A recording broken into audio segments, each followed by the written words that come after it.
Yan. Samahan niyo muna ako. Maglalaba muna ako. Kaninang umaga, nakaikot-ikot na ako.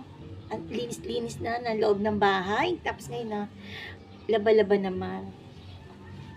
Tapos maya-maya ano naman ako,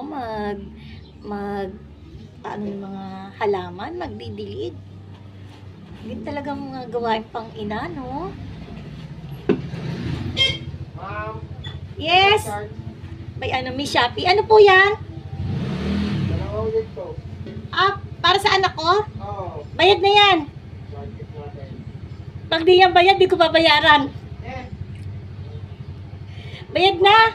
Isa. Dalawa to. Magkano? 74 yung isa. 74 sa 64 ka?